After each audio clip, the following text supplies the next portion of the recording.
Oh, what's my Three, motivation here? 3, 2, 1, go. Hello, hello, hello. This is Corey Thompson from Dice Tower Dish and Above Board TV. And this is the Podfather of Gaming, Stephen Bonacore. You are listening to Board Games Insider, episode 330. And we're recording this on 8/8, which works in both Europe and here, August 8th, 2024. Board Games Insider is proud to be powered by Board Game Geek. Funny thing happened yesterday regarding this powered by board game thing. Somebody posted in the Dice Tower Facebook page where is Stephen Bonacore still doing work with the Dice Tower? And Paula found I don't follow Facebook that often. I go there, of course. And she goes, you might want to reply here. So I just said, Dice Tower's got so much deep, excellent talent on their full-time bench that we're now doing Board Game Like Geek. the interview show, Dice Tower There Dish. you go. I hear that's great. And by the way, I'm here at my mother's house, and you're going to see her possibly walking back and forth once in a while, visiting her in New Jersey right now after Gen Con. It's been fun. It's really fun. Corey, tell us what's happening over by your stuff. I'm actually in the Santa Rosa Napa house, and we're getting ready for a get together of friends for some board gaming. Totally It's early jealous. still, and my son is actually dead asleep right behind this screen. So, but he sleeps like a log, nothing will wake him up. So I blame Steven for making me do this at like 6 in the morning.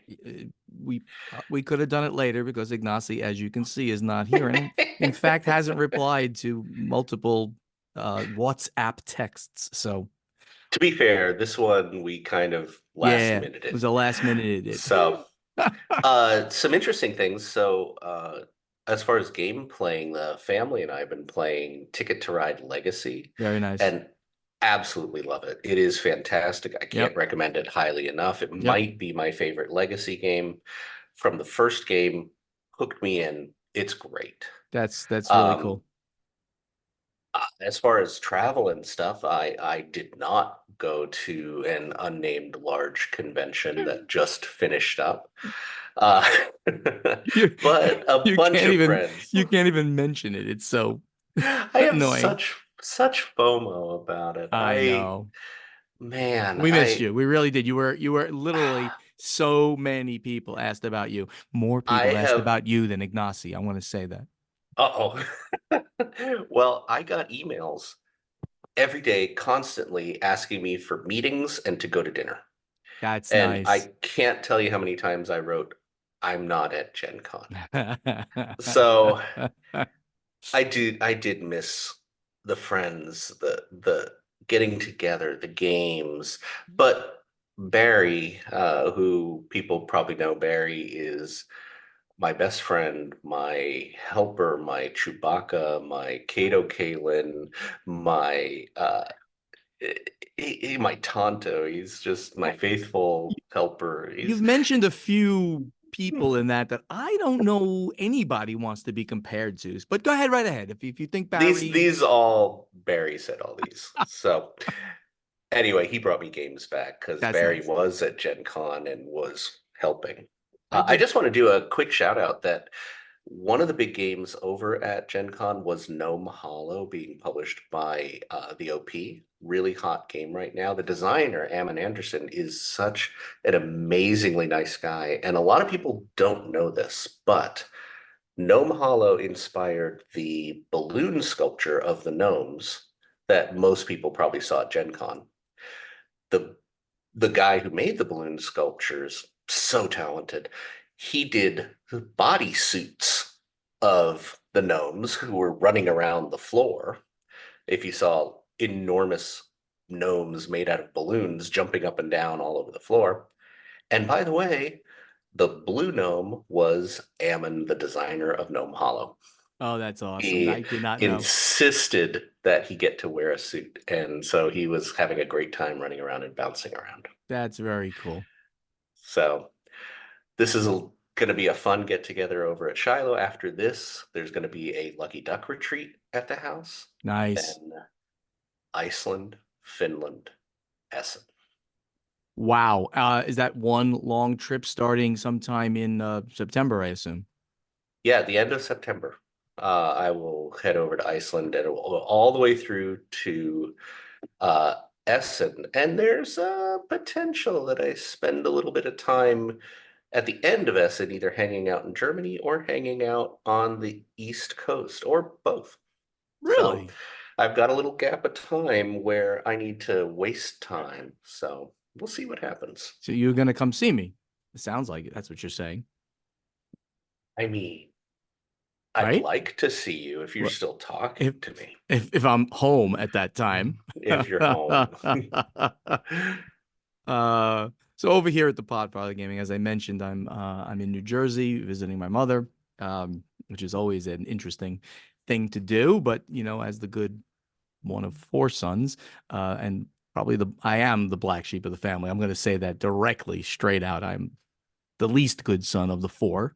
But I'm spending some time here. You trust me on this. I mean, if you want to ask any of my other brothers, I believe they'll tell you. So anyway, so my mom and I, I believe they'll lie to me.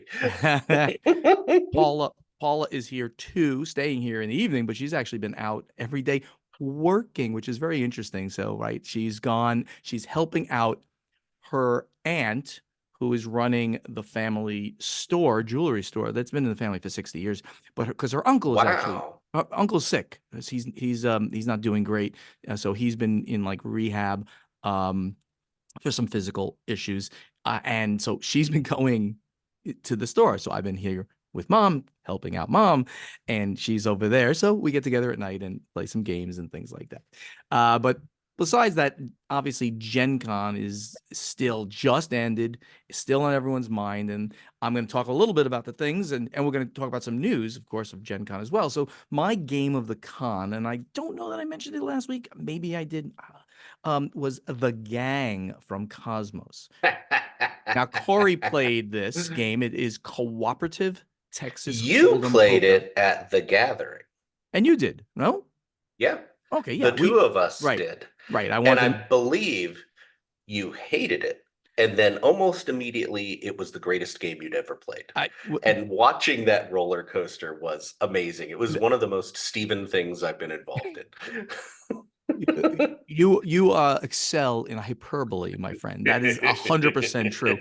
Uh, I was very Oh. skeptical due to, and maybe the people who taught the game will not be listening to this, bad teaching and explanation of how the mechanics of the game work. So, but once the game starts flowing, and I taught it to a half dozen or more people there and played it at small player counts and large player counts, and the game is amazing. If you like poker and you Yeah, understand poker, right? You have to that's be that's the big thing. yeah, you have to be a fan of poker to want to play this game. If you're like, oh, I don't know, what the hands are and stuff, that then is not your game. But if you're a fan of poker, this game is beautiful, and I'm hoping to get my brother, degenerate gambler brother, who hates games, and when I mentioned Who every is the better son, by the way? he's definitely one of the three, one of the three betters.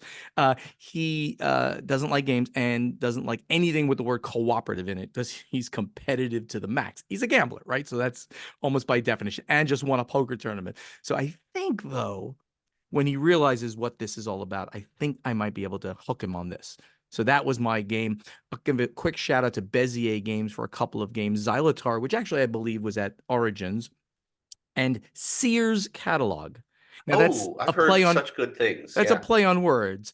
Sears, and the artwork is like that Sears catalog, but it's Sear, like the role in Werewolf, right? Hmm. SEER apostrophe S, Sears catalog, where you are. It's a trick taking game again, and you are uh, playing tricks, and you're allowed to pass because you have to score a certain number of points. And your number of points will, if you're 6 cards or below, 6 cards or above, all your cards are negative, -1 for each card. Once you get below 6 cards, you may not pass, And your score, once someone goes out, will be your lowest card value minus 1 point for every card in your hand. Let's just say you had the 6 of green in your hand. At the end, you would score 5 points. You'd score 6 minus 1 because you have 1 card. So it's this balancing act of when do I go below the requisite number of cards. And then if you go out, of course, it's bad because you get 0 points. But often you score negative points. It's crazy. It's a real fun way to Hmm. wrap your head. And with more players, it's even better. So I believe it's 2 to 5. I'm not 100% sure, but Nice. it was fun. It's a fun game. I think, Corey, you will like it. Simple. And then they have these wild cards and these artifact cards. So there's this bizarre little theming that who cares? It's a Sounds amazing. fun romp. I will definitely play it when I see you. Um, some highlights of Gen Con that I haven't maybe mentioned yet. I played in the War of the Ring, the card game tournament that Aries threw with Envoy and Ian Brody there, running the whole thing and making sure it was smooth. And Sure. I lost both of my games. It's a Of team course game you did. randomly. Of course I did. But there were some sharks in the water there. Let's put it that way. They really were playing hard, and they were like thinking. And I was like, I just played my cards. I'm having fun. I don't care about the win. I care about having fun. Came very close on both games, but I lost both games. I sponsored on Friday night from 8 to midnight what's called the French Party. And this is a 20+ year event that goes on in Essen. I would have loved to have gone. Industry networking event. So it's not for everybody, but Chris Peterson, right, who's become a good friend of mine, formerly of Fantasy Flight, sold to Asmodee, board of directors of Asmodee, retired, but he's like me, but on steroids. He cannot stay retired. He's got like 3 companies he's running now. It's crazy. So 5 companies. Thank you. He literally said, I think this would be a good idea. What do you think? I'm like, yeah, Chris, I think it'd be a great idea to run that. Thinking in my head that I just get an invite and have fun. It's free drinks and some food and fun. He says, you wanna help and be a sponsor? And I'm like, okay, why not? So for him, I did it. So it's a bit expensive for somebody who doesn't monetize anything. So I sponsored it as the Podfather of gaming, and had just a good time with 150 or so industry people on Friday night. It was definitely a huge and successful event. Huge. Huge, huge.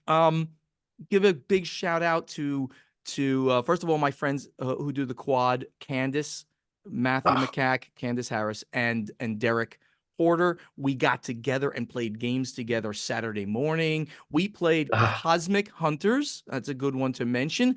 Not Comic Hunters. Sorry, you are yes, yes. collecting comics. If you are a comic collector, Oh my especially God, it's got all the original Marvel artwork through Spin Master. It's so cool. if you literally are a comic collector or just an enthusiast of like the original old comics, you must own this game. Is it the greatest game on the planet? It's a good set collection game, a solid set collection game. Doesn't Series of micro games that are all drafting games. Yes, that is a great way. You're drafting in various different ways. Like some are this kind of draft, some is this kind of, and you're collecting sets of comics. Like I'm going to do Iron Man, and then I'm going to do Hulk, and then I'm going to do Wolverine, and then you have to not only do individual sets, then you have diversity of sets, and there's all kinds Yeah. of different, and then there's tags on the very does not tread particularly new ground, but it is a solid game. And if you love comics, you want this game. There's Uh, like 4 mini games in there, and the one where you have a big field of cards and you're moving the cards around, I thought was relatively unique. yeah, yeah, that was actually an interesting drafting mechanic. The last thing I'll mention is the Man versus Meeple event on Saturday night was wonderful. Mm, Like 100 people showed up. They had pizza, games, and prizes, and it was just really fun to spend time with just general fans of theirs and some industry people and just have a good time together. So thank you, David, for the invite that he gave me to that. And the last thing, I'm gonna be BGG at Sea coming up in about, oh no, Dice Tower Retreat, and then BGG at Sea going to Canada and New England, You're and then just never going to be home. and the World Series of Board Gaming. All of that between now and the end of September. So hopefully, if you're in any of those things, please let me know. Play 2Z Kickstarter. By the time you hear this, only a few days out for the social manipulation game 23 Knives. This is one of the most unique games you'll ever play. Not social deduction, social manipulation. Do you support Caesar? Or do you want to see him dead with 23 knives? And can other people influence you on what side you are on? Check that out. Go to Kickstarter now and type in either Play2Z or 23 Knives, and you'll find it and sign up for the announcements and when it's going to happen, and that will be great. In the meantime, we have a lot of news, so let's get to the event deck. All right, Corey, Gen Con, sorry you weren't there. Ignacy wasn't there. By the way, I recorded me and Chevy Dodd.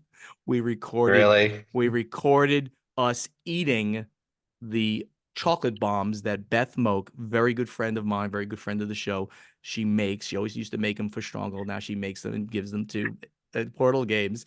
We recorded us eating them for Ignacy in slow motion. Oh, it was beautiful. It was amazing. Anyway, so the serious stuff at Gen Con, it was a record-breaking event. Yeah, they sold out. They sold out several days before. They had a complete sellout. Yeah. So often they'll go in to the weekend with a sellout. There's no more 4-day tickets. There's no more Thursday tickets. And then it'll slowly, and then during the show, okay, there's no more tickets. About a week before, they were sold out completely. Everything was gone. Yeah. Right.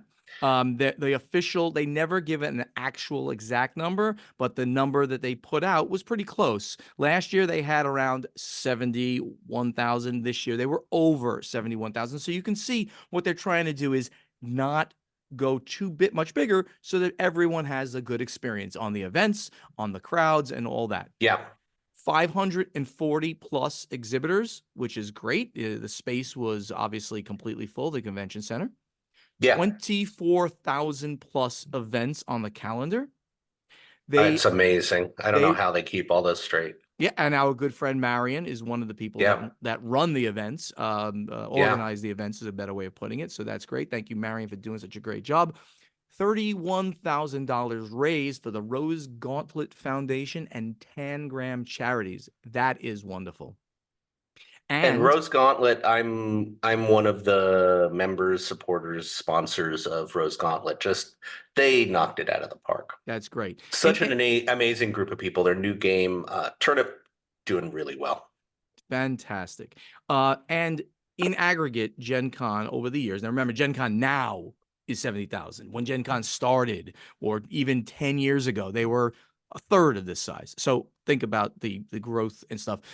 In aggregate, since the beginning, Gen Con has raised close to $500,000 to charities, $455,000 since the inception of them doing this kind of stuff. Fantastic. And a really cool thing for the local economy, $77 million estimated generated for local businesses. All of these numbers are just fantastic. It puts Gen Con obviously at the top of the tiers of conventions. We always known it was largest in North America. So fantastic.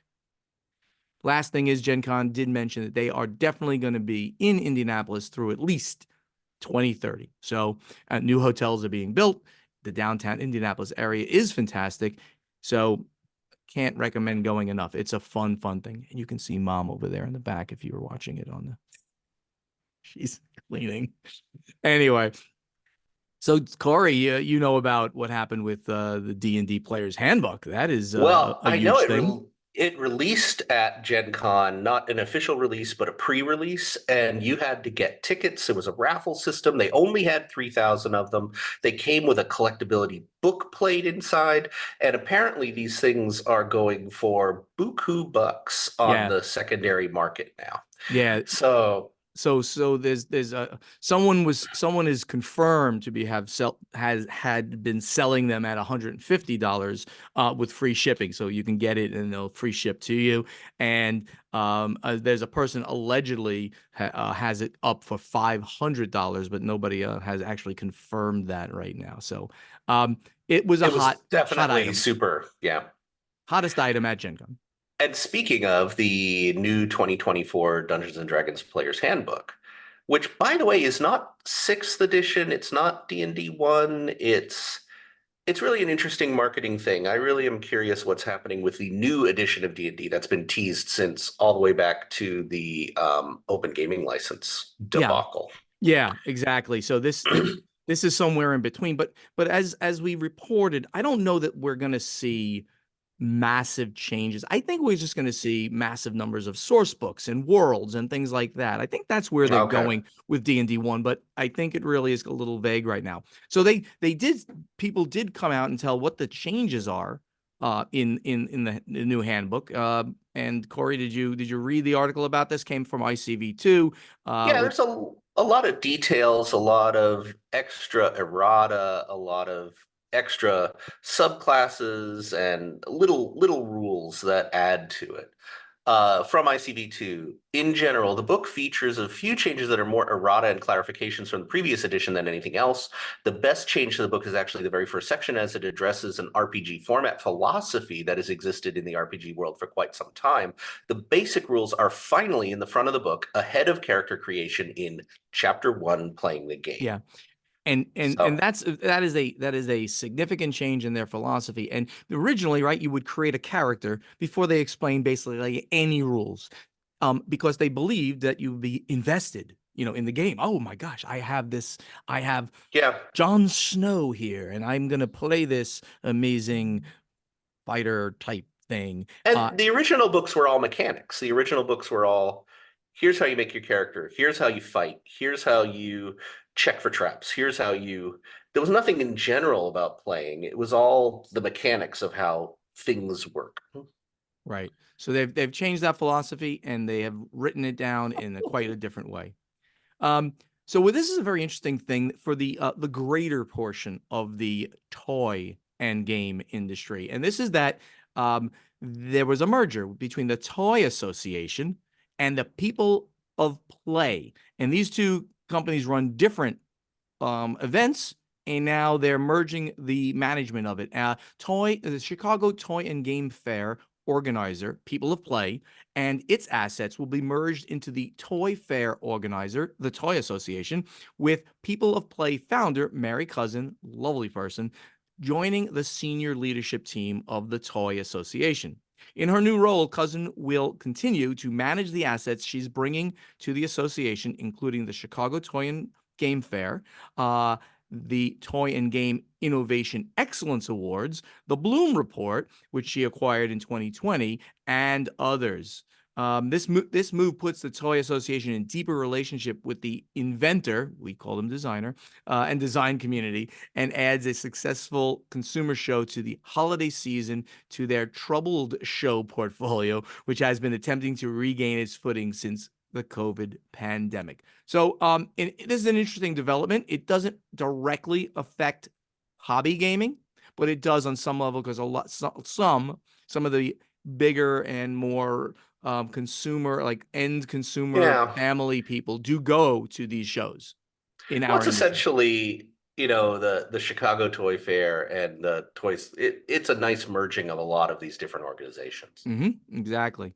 So, Corey, you put the last event deck news item I here. found this really interesting, and this is a last minute thing. So Polygon has reported that Hasbro, specifically Avalon Hill, will be What? crowdfunding a new What? game with Gamefound. That's So crazy. this has never happened before. And Hasbro, in fact, has their own crowdfunding site, which is Hasbro Pulse. It started with HeroQuest and it's gone through the failed HeroScape and that all blah, blah, blah.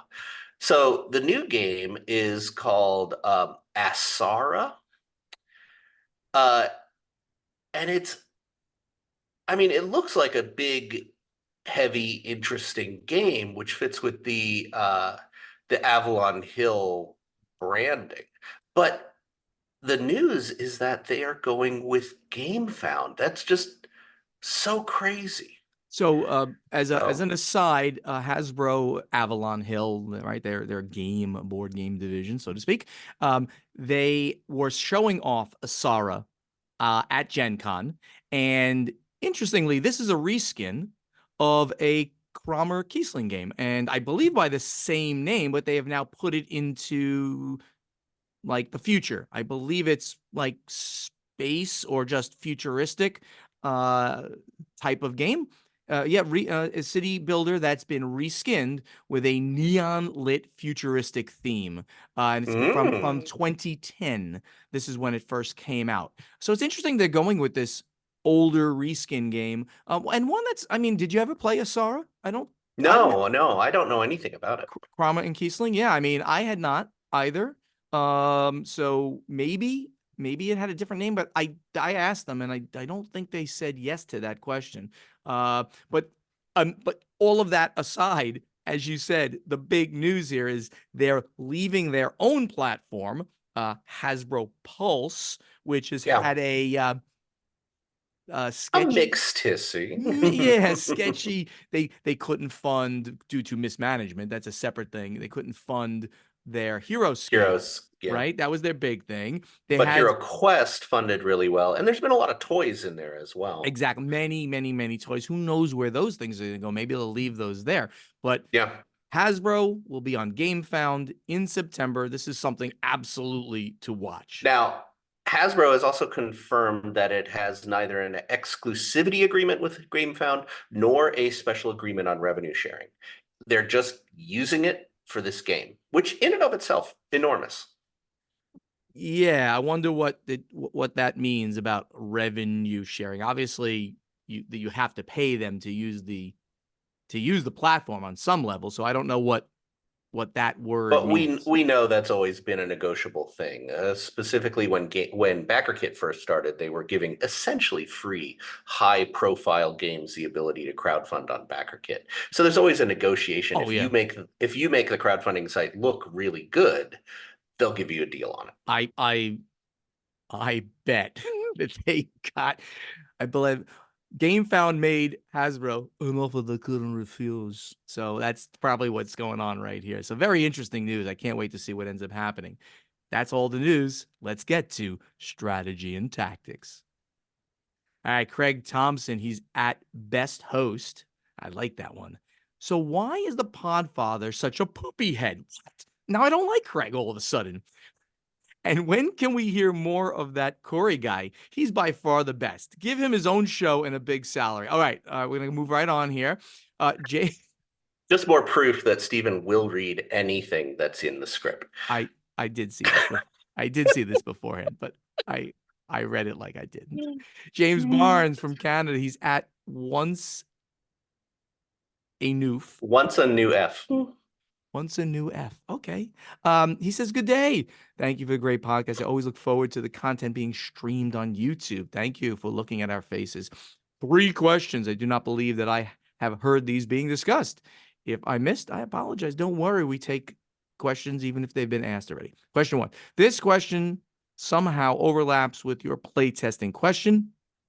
What are your thoughts on Kickstarter campaigns using early bird promos and early bird pricing? While I see it as a tool to encourage initial sales and uptake to the campaign and may raise the campaign algorithms to increase visibility, given that a part of the Kickstarter is based on FOMO, is there significant risk to turning off potential backers who miss the promotion? So what do you think about that, Corey? You think there's a is it net positive to the campaign or net negative to the campaign? Like that's basically what are you going with?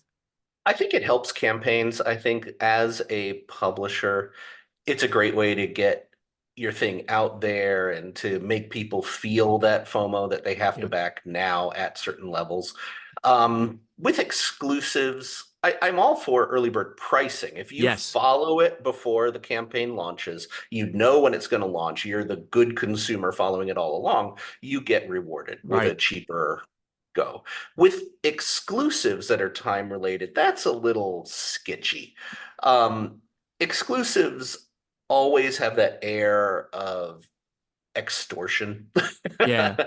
And so I'm not in favor of an exclusive promo that you only get if you're the first blah blah blah. Your There's answer, a couple exceptions to that, but yeah, your answer could not be closer to my answer. It's perfectly stated that, yeah, I mean, why not give that consumer, so say it's a $50 game, and instead of being 50, it's 45, you give them a 10% discount because they followed you. They were the guy. So somebody didn't, they're only going to pay $10, $5 more.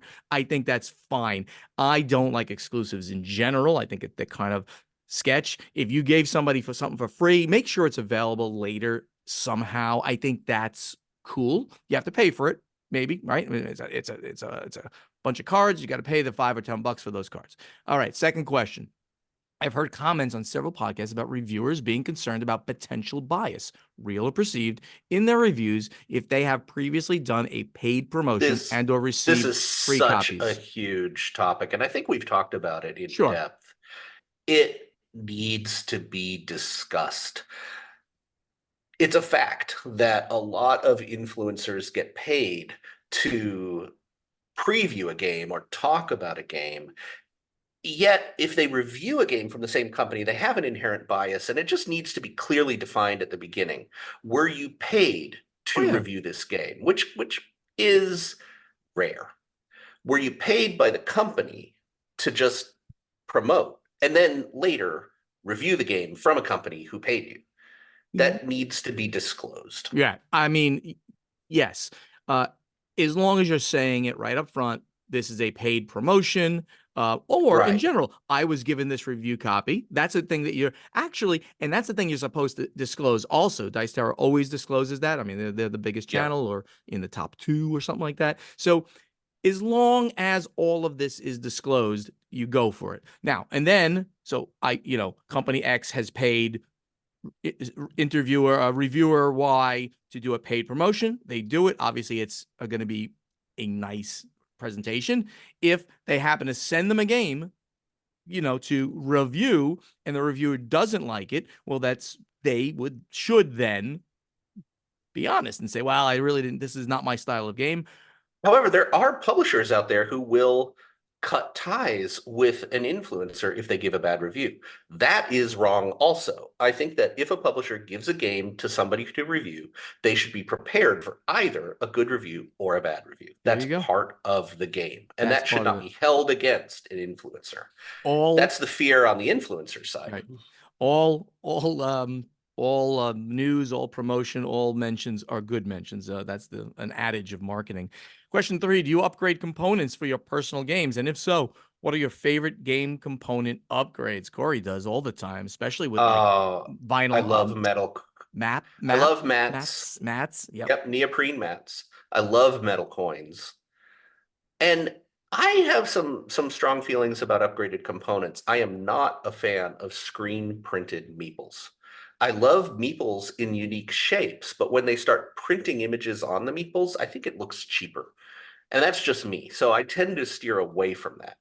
Minis, I love. Acrylic, weird, like Elf Creek Games was always famous for their really beautiful components. Dark Road, Merchants of the Dark Road had amazing lamps and pieces that looked really, really good. Um, so it's all over the place for me. Right. Right. I only upgrade games that I know that I really love and I'm going to play more. If I play a game and it's in my collection, it doesn't mean I'm going to go upgrade it. I'm going to go crazy on the ones that I love. War of the Ring is always, of course, the one I mentioned. It's blinged out like crazy, but I've blinged it out even more with Yours is gorgeous. other things as well. He asks about a story we did a while ago, but I don't think we have any additional information on this. So we're just going to, sorry about that. We don't, unless Corey, you do. I'll go right I down do to not, the next. I know nothing extra. Yeah, okay. We'll go down to the next thing. Jim Grant, who's at Jim Grant. I was surprised to see that Portal Games won't be attending Gen Con in 2023. So this this came in July of 2023. And Ignacy speak about his change in responsibilities from CEO to head of development.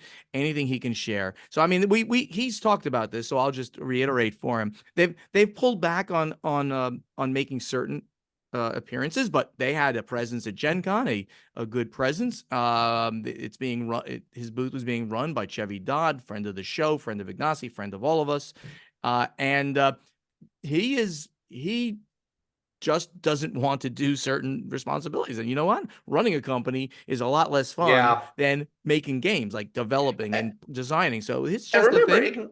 Ignacy lives very far away. It is not a simple thing to travel from Poland to Indianapolis. Not a simple thing, number one, and he hates travel. I mean, like with a Absolutely. passion. Like he takes just he gets all stressed out. So you gotta pick and choose. It's not a slight on anybody. Certainly not on our No. audience. He would And love keep to in be mind, everywhere. Portal has a very strong presence at almost every con. Ignacy might not be there, Yep. but Portal has a very strong Right. presence. And if you want to see Ignacy, and if you want their biggest presence, you go to Essen. That booth is astonishingly nice. So check it out Or there. PortalCon, if you can make it to PortalCon. That's right. It's on Very my nice. list. Dan Hughes, who is Love at Dan. DGUs. Oh, he's amazing, Dan Hughes. I'd just like to say Corey has been a massive boost to the podcast, taking it from a great show Aw, to an even greater show. I'm crossing my fingers to win the Corey merch. I need to send him something. That's uh, so nice. I wish I'd seen this ages ago. And here we go. So he asks, localization. Is there an industry standard way that these deals are proposed? Do the localization partners approach the original publisher, or does the original publisher put feelers out? And if it's the latter, how do they do it? I'll take this. All over the Yeah, place. I'll take this to start, but it is all over the place. It's very often that localization partners will hear of a game before it's even the person is ready to propose it. But very often the Play to Z Games has Zev's got a catalog of people. We go out and say, hey, we got this game. You want, if you just check it out and let us know if you want to localize. And he's been doing that, and we've got localization partners already for King's Coalition, which is going to release soon, and Lynx. Localization partners around the world are ready for that alone. So but it is, every deal is different. I mean, if you put out a game that is intensely hyped and popular, someone's going to come and ask you to localize it. If you put Absolutely. out a game that is, a good game, you're probably going to ask someone to localize it for you. Right, right. So more from Dan under localization. I know my game Core Quest, available in all good game stores now. The So original good. publisher. It is. It's so good. He designed it with his daughter too, which is so lovely. Oh, Cora's Um, such a sweetheart. Yes. It was original publisher Bright Eye Games manages the printing for all localization partners and then sends them the finished games, presumably take advantage of bulk discounts from the factories. Is this the usual way it happens? For that one, yes. You try to print together, which brings down the cost, right? If you, for every other language you print, you're printing it all together, but there'll be differences, of course, the rule book, certainly the outer box, but those base components, the printer can order them in larger quantities, and they'll order the paper for everything in larger quantities. So all of that together means lower cost to every party. You try to print at the same moment for all languages. It's interesting to try to do that, but it does happen many, many, many times. Mm. On media, do you have a feel as to what medium of board game media is most powerful in the terms of encouraging sales? Given a theoretically exact equal audience number and trust in a reviewer, would podcasting, video streaming, or written word be more powerful? Corey, you take this one first. Uh, I think video. Streaming, I also equate with video. So Yeah. live streaming, a playthrough, something like that is extremely powerful, especially in Yep. time with the hype. Yep. Written word, unfortunately, probably the lowest of all of those, and I work in written word a lot, so Yep. it's hard for me to say. Right. So yeah. Podcasting, Yeah. all of Again. these are just going to depend on the popularity of the forum. So Sure. if you get a live play of your new game from Bob who lives in the middle of nowhere, it might not get a lot of hits. But if you get someone really big, Shut Up and Sit Down, Dice Tower, to do a live stream, it's probably going to hit more. Right. So Right. Right. it's popularity is Yeah. the biggest thing. And this answer has changed over time. It used to be, well, at one time, it was written word. There were magazines out there that talked about board games and things like that. Then it was podcasting for a long time. And now, by far, it's video and streaming. That medium has simply become the largest Yeah, portion of the consumption of board game media. exactly. Do you feel there are any marketing avenues that are overlooked or underused by board game publishers in general? I wish I knew which ones were because I would then use them. I Um, I actually kind of feel that web page advertising is underused. okay. Things like YouTube ad, Google ad, Facebook ad. A lot of board game people will go immediately to Board Game Geek, which is a great forum. A lot of eyes go on that. But I think it's going to be shifting to more general advertise to everybody rather than just our niche community who probably already knows a lot about your game.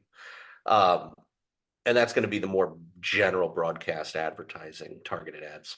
Right, right. One last one we'll take. Moose Meeple from Canada. He's at Moose and the Mouse. Meeple and the Moose. I recently read an article about how Microsoft's Game Pass service cannibalizes game sales. And he put a link to an article that I can't see right now. For those who don't know, the Game Pass is a monthly subscription service that gives you access to play games on your Xbox or PC. The article basically says that if a game is on Game Pass, it's expected that it will have significantly lower sales. That Because, well, is if they're giving weird. it away for free, Game Pass is a monthly subscription service where you get free games. And if a lot of people are on it, if you're getting a game for free, you're not going to go buy the game. Oh, so we're talking about digital to digital, right? Is that what we're saying here? Yes. Yes. Okay. So that is interesting. So let's take And it he's using that as a metaphor for board game publishing. right. So So he's saying, as a publisher, what's your stance on having your games available for open play at a board game cafe? uh, Can think of a dozen games I did not buy because I played them first at a cafe. Conversely, I can think of a dozen games that I bought because I got to play them at a cafe. so here's Do a, you? Yeah. yeah, so here's the thing. So and this there was a study done by Days of Wonder before they were part of Asmodee, and they were putting some of their games on electronic platforms. And literally, the study found that digital sales fuel physical sales, and physical sales fuel digital sales. It was a very, very strong correlation between Yeah. these events. But I And think the specific question that they're asking is different. They're saying, in the digital world, if you get a video game for free, it won't sell.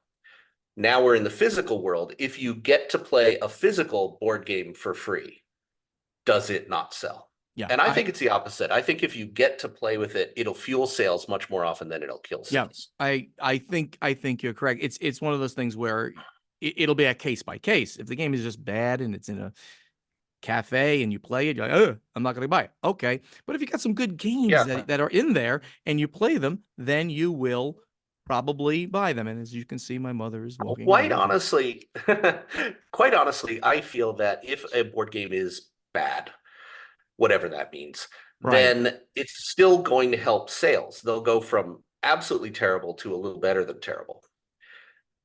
So the fact that you play a game, you don't like it, you don't buy it, I don't think that's a negative thing because I think you weren't going to buy it anyway. Right. That's exactly right. Well, that's it. Let's get over to play testing. Bing, bang, Corey, bang. last week, why don't you read? You gave us the question. Why don't you read it, and then we'll take some answers from our audience. So, the board game industry builds on the shoulders of giants. Most game titles are evolutions from previous titles. What is the most original game you have ever played?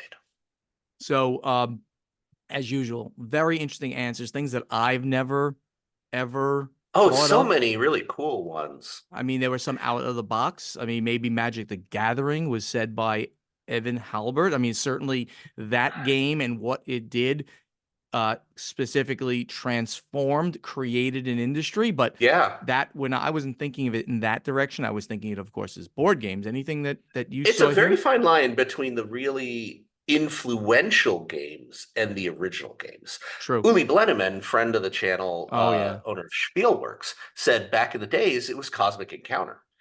And this is a huge one. 1970s, Cosmic Encounter was a board game without dice, only cards, multiple winners. It had a lot of very unique things about it. So I'm sad I didn't even think of that. That's a great answer. Thank you, Uli. I had lunch with Uli at Gen Con. Sorry you couldn't be there. Oh, um, we have Jamie Frew from the UK. He says Risk Legacy. That is certainly a thing.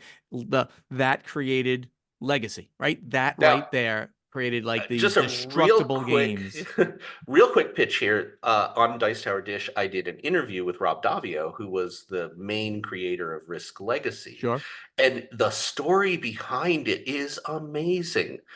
In short, Rob snuck it through Hasbro by gaming the corporate system. Nobody at Hasbro really knew what he was doing, and probably would not have approved it if they knew. So the story is amazing. Yeah, he's told me that story too. It's astonishing that that game ever did come out under a Hasbro umbrella.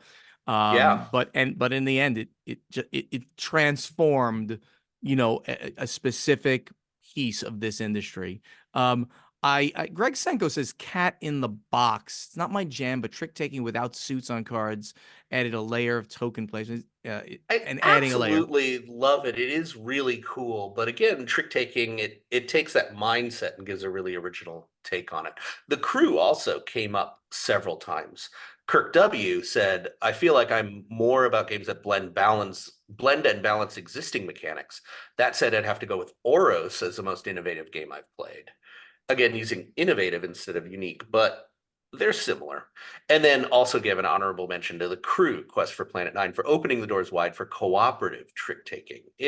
There were cooperative trick takers before the crew, but they did it in very different ways. So I agree, the crew really was a unique take on cooperative gaming. Very, very cool. Quick shout out for Mord in Imrosa. Mord in Imrosa was mentioned here.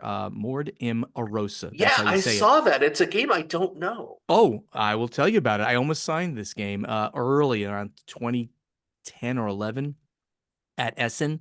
Zuck is the publisher in there. It is a They make game such cool that you stuff. must play in a completely quiet environment because it's all about hearing. You are dropping cubes down into a tower, and depending on where they land, it's important for you to know.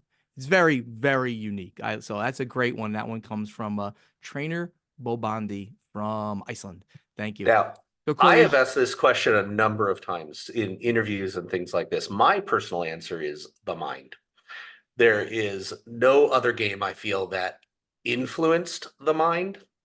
I can't imagine another game that did what The Mind did. It essentially used downtime as a mechanism. It's not my favorite game, but I respect how incredibly unique it is. very cool answer. So Corey, tell us about this week's question. Basically, it's just tell us how amazing Corey is Okay, well, I'm going and to how answer that. bad Steven is. So, this week's question: art and gameplay each play important roles in the enjoyment of a game. Name the best game you've ever played with the worst art or appearance. Yeah, so here's a thing. I don't I hate to do this and mention these things because I always think that to me art is literally secondary to a great game. I mean, I guess yes, it will help you. Theoretically, it is, but Yeah, there are many games that have sold on the artwork. yeah. There's That no doubt art sells a game. that's the opposite. You said what's the best That's the game with the opposite, but worst look? and that is our idealistic theory, is that the gameplay should overshadow the appearance. A great game should be a great game, even if you wrote it out with a Sharpie. Sure. And as a publisher who takes pitches, you have to believe this because a lot of the games you are presented with have no art yet. Yeah, they look right. They obviously are just cutouts and things like that. So the only game that I'm gonna it'll be I'll mention an old game which when I first saw it it turned my stomach a little bit.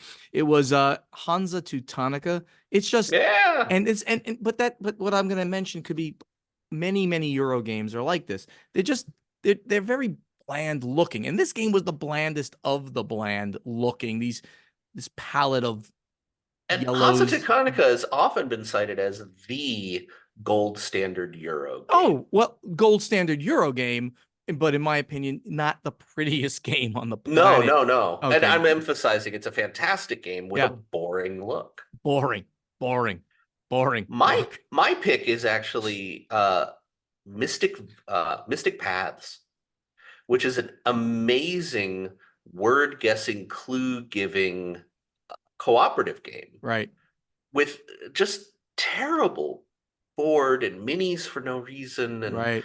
but so ridiculously fun. This is such a nice cooperative word game. Very, very cool.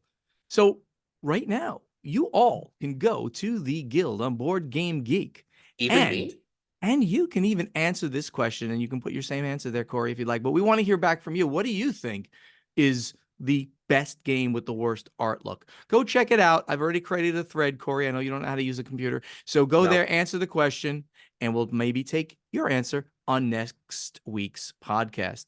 In the meantime, let's get to the final scoring. Thank you so much for listening. Help us spread the word about this podcast by telling your friends to download Board Games Insider wherever they like to get their podcasts, or watch Board Games Insider on the Podfather of Gaming YouTube channel. If you want to be part of this podcast, you can ask us questions for our strategy and tactics segment by posting them in the correct guild on Board Game Geek, and answer our question to you for the play testing segment by going to the guild on Board Game Geek and looking for the thread with this episode's question. Check out our websites, which are portalgamesus.com, podfathergaming.com, dicetowerdish.com, and play2zgames.com. On social media, please interact with us. Facebook, please like our pages, which are slash board games insider, Please slash love portal us. games us, slash podfather gaming, and slash play2z games. And speak directly to Ignacy, Corey, and Steven on X and Instagram at Portal Games US, at Podfather Gaming, at Dice Tower Dish, and the YouTube channels are Portal Games Studios, the Podfather of Gaming, and of course, Above Board TV. Ignacy's on TikTok, Portal Games US. We'd love to see you in person at an upcoming convention. I've mentioned the ones I'm going to be at, a lot of them. Dice Tower Retreat, World Series of Board Gaming, BGG at sea before that one. So hopefully we'll see you on one of those times.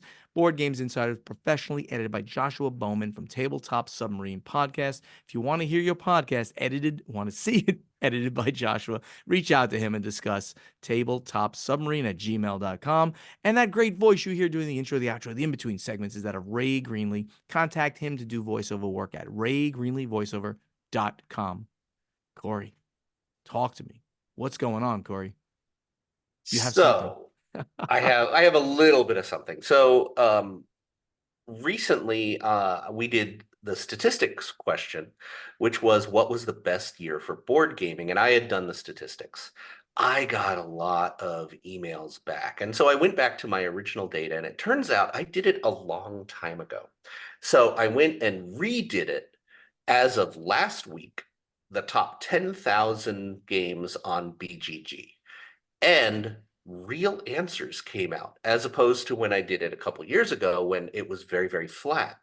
So still, time is a big influencer, but 2 years jumped out of the data as the best years for board gaming. And this is 2015 and 2012. Really?